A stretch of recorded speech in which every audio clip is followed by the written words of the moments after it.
We've all played some dusty old games in the past. In fact, a lot of those games can sometimes turn out to be our favorites. Personally, one of my all-time favorites has been Trails in the Sky First Chapter, the first game in a long series that I've really been into, the Kiseki franchise. Now, recently, Nihon Falcom made a remake of First Chapter, and I know, like the first thought when you hear remake of a beloved old dusty ass game is to flip your goddamn lid like, oh shit, they ruin it, why they ruin it, why they ruin it.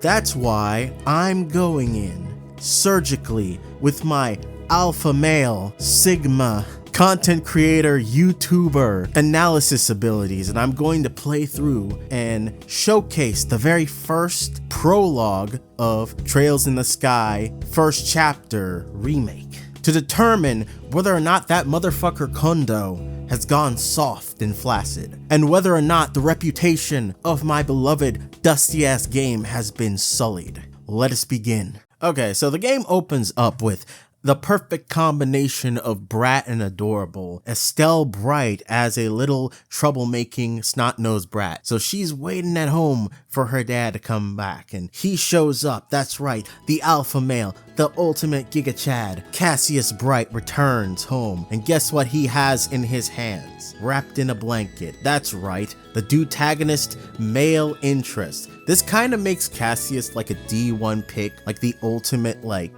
wingman. If we're talking about like wingman power scaling, Cassius would probably be like S tier because he literally just captured and brought back his future son-in-law with like zero effort. The newly acquired child is set to rest in a bed while they all sort of like have their comedic back and forth, while Estelle and Cassius have their comedic back and forth about how weird it is that Cassius shows back up with a kid that had the crap beaten out of him. Our male lead love interest wakes up and is like, why the fuck did you kidnap me? Only for Estelle to respond with immediate domestic violence by beating the ever-loving shit out of him for speaking up. After which, realizing that there's no escape, Joshua decides to give his name. That's right, Joshua, the male lead dude-tagonist of Trails in the Sky First and Second Chapter. So right off the bat, one of the things I really love is just the way this game looks, just from like the drop, from the jump, from the first fucking 5 seconds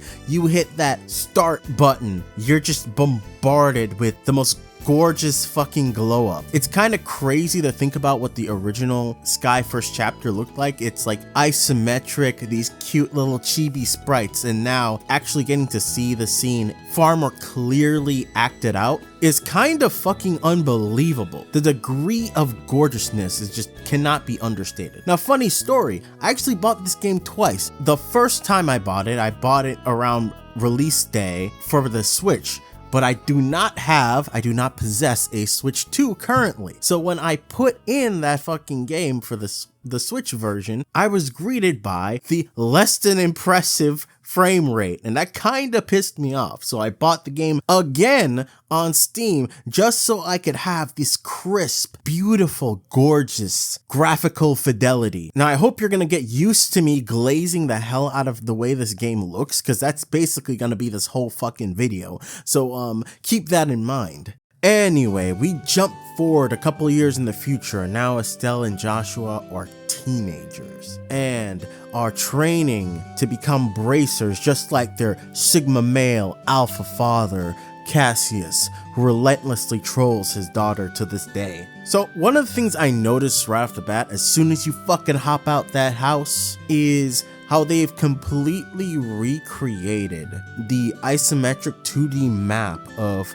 Sky First Chapter in 3D. And on top of it looking gorgeous, it's also interesting to think about how if you are used to the original game and like what general direction everything is, that will help you to navigate in the 3D environment. Not as much as you maybe think it would, but it still is one of those things where it's like, oh, I remember going this way, and that's where that thing goes, and da da da da da. It's quite cool if you've played the first game, but if you haven't, then don't worry about it. Another thing that's also sweet is the seamless transitions into the various towns, because when you hit that fucking gate into Roland, there is no loading screen or anything. It's just, you go straight into that fucking town. It is freaking dope.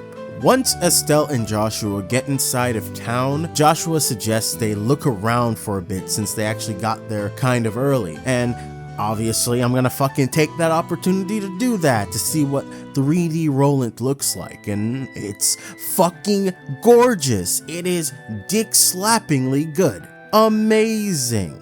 Now, one thing that kind of has taken me a little bit aback and has made me think for a bit is the fact that there are uninteractable NPCs walking around now. So for those of you who are unfamiliar with Trails games or Kiseki games before the advent of the Daybreak games, we did not have uninteractable NPCs. Every NPC that appears in the game could fucking talk and say something, and their dialogue would fucking change whenever a major event happened in the story. And there was no fucking icon over their head to tell you whether or not they had new dialogue or not. You just had to fucking freeball it.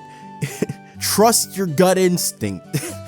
Talk around with everyone. It was quite a stressful experience if you were trying to do a completionist run of these games. So I, for one, kind of welcome some of these additions, and it's also worth mentioning that I don't believe any of the uninteractable NPCs are NPCs that were previously in the original game, that these are just new people that they plopped around to sort of populate the town area a little bit more to make it feel more lively, which is good. But yeah, after running around and looking around the beautiful, gorgeous, dick-slapping town, you go into the Bracer Guild and Estelle and Joshua greet Aina. And oh my god, speaking of dick-slapping, Aina,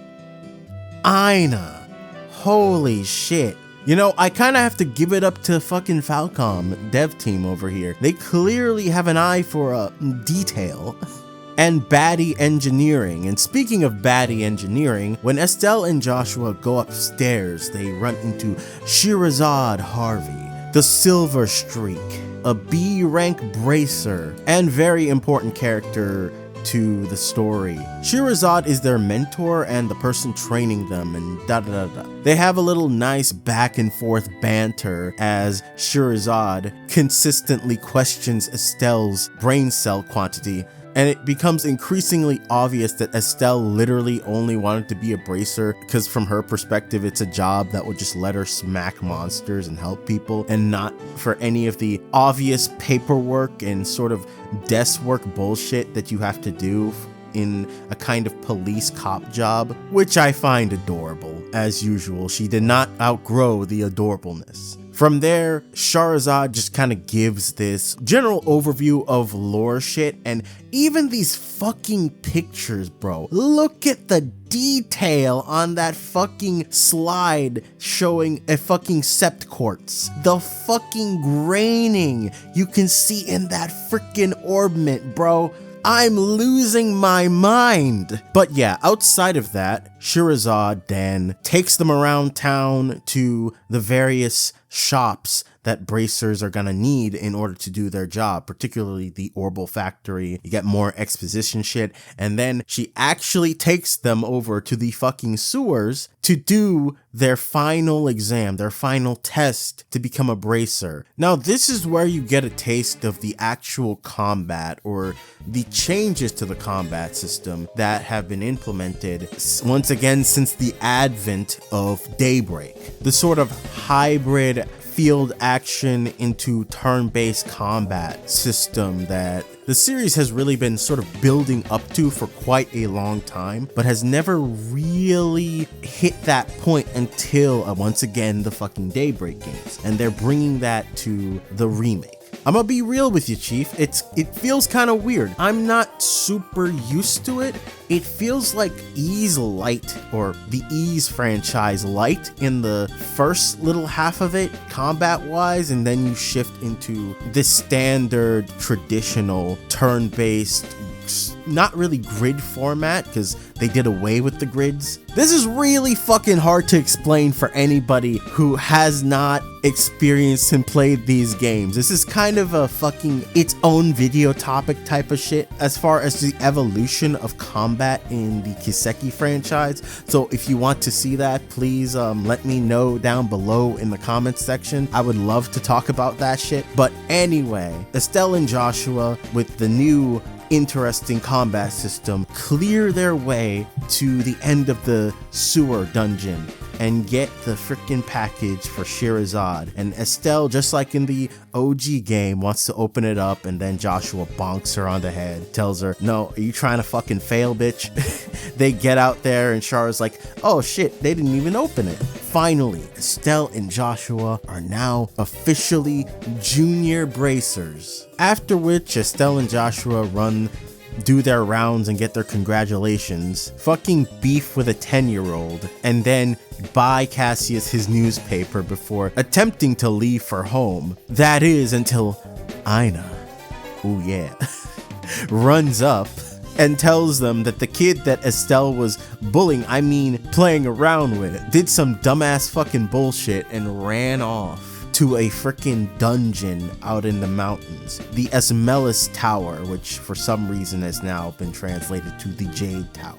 And now we have our first fucking quest. Let's go. Alright, now time to fucking lock in and wrap this up. Honestly, the runtime of this video is starting to scare me. Oh my god, the fucking editing. Jesus Christ. But yeah, so Estelle and Joshua run off to the Esmelis Tower, which is now called the Jade Tower for some reason, to save the dumbass NPC kids Luke and Pat. Honestly, I don't know what it is. Maybe it's just everything being three-dimensional now, but I swear to god, the mountain pass on the way there feels so much fucking longer for some reason. The enemies also kind of wear you down a lot more than I remember. So I'm definitely getting the feeling they rebalanced a lot of enemies in this area, but it matters not. With the power of Estelle and Joshua's completely not blood related romance, we cut our way through an army of living plant monsters and freaky flying felines with weird bird feet.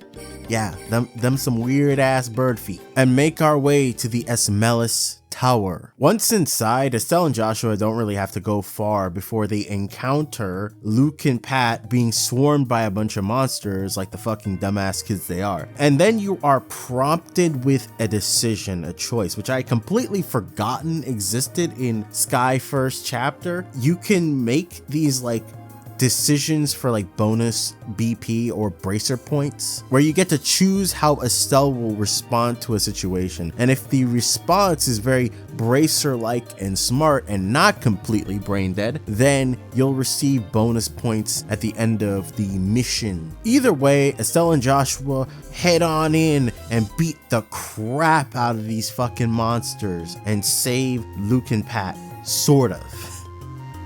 Towards the end, Estelle kind of gets overconfident and cocky and starts giving Luke this big ass freaking noogie, while a monster fully rendered in beautiful 3D and gorgeous sneaks up behind her, and by the time she realizes, she's like, it's too fucking late, da da da da. But it's not too fucking late for Big Dick Sigma Chad Cassius Bright to fucking wall run and ninja one-shot the freaking monster. And then he gets to clown on and troll his daughter, taking in all the admiration and appreciation that they would have gotten for saving the kids.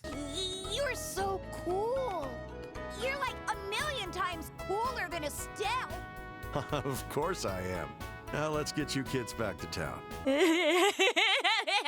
In classic Trails' first game of the arc fashion. This is a very common thing in basically every single fucking first game of a Trails arc. The main characters never really get a lot of the credit for some of the shit they do in the first game. They're just kind of a nobody, and I feel like Sky especially has a lot of just like every fucking chapter somebody else is stealing your fucking glory. It's kind of funny to think about. But anyway, the group returns back to Roland. You report the mission to beautiful Aina, and that, for the most part, is the prologue of Trails in the Sky, first chapter. So what do I think overall? I think this game, once again, looks fucking amazing. The combat, while weird to get used to, is very fun and engaging. The voice acting is very nice. It's a nice touch compared to the completely unvoice acted original game. I love the very faithful, slight remixes of the classic tunes and songs throughout the game. It's a joy seeing some of the NPCs throughout town. Everything is just fucking great, honestly, and I'm really looking forward to digging into the game more. And honestly, I'm considering doing a part 2 of this video where I go over chapter 1, depending on how this video does and whether anybody fucking cares. But yeah, that was, once again, Trails in the Sky, first chapter, the remake of our dreams. That man, Kondo, was not fucking around. He was coming with that heat. I am sorry for ever fucking doubting him. Thanks for watching, and may we meet again.